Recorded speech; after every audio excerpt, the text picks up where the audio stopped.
Nankulu w'ekibuga Jennifer Musisi Makula ng'awerekeddwako abakungu abalala mu KCCA basinkanye abakulembera obusiraamu e Kampala mukadde era nga baayaniriziddwa omwogezi wa Uganda Supreme Council Haji Nsereko Mutumba.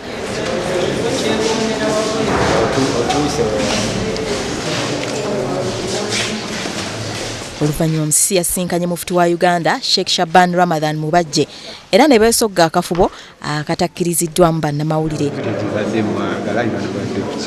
Kyokka oluvannyuma bannyonnyodde bannamawulire ensonga ze bakubaganyizzaako ebirowoozo omuli n'okukkiriza enzikiriza zonna okwetaayiza mu kibuga. Musisi agamba nti byonna ebimwogerwako nti yagaana abasiraamu okuddamu okwaziiranira mu kibuga bya bulimba byennyini. Bwazze n'atumatiza nti ekintu ekyo tekibeerangawo ate nga naffe badde tetukiwulirangako mu butongole okuva gyali ayongedde okuggumiza kye tubadde tumanyi nti tekinaba kubeerawo. Bannanga abatandika ekintu ekyo baalina bye beenoonyeza ebyabwe tetukikolangako tetukyogerangako era tekibeeranko mu pulaani yaffe.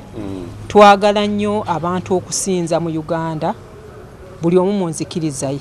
Ku nsonga endala ezoogeddwako mwe muli ez'ebyeddiini wamu n'enkulaakulana era nga KCCA yeeyamye okukolagana ne bannaddiini bonna mu Kampala. Supreme Council zeekola ng'ekwatirako gavumenti okubeera nti nno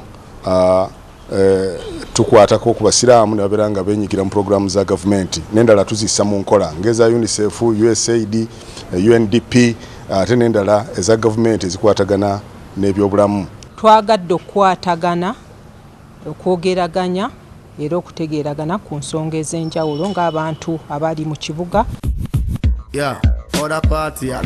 Kyokka KCCA egamba nti kati obwanga ebwolekezza ab'ebidongo ebimalako bannakibuga emirembe nga babawogganyisa ebyuma byabwe.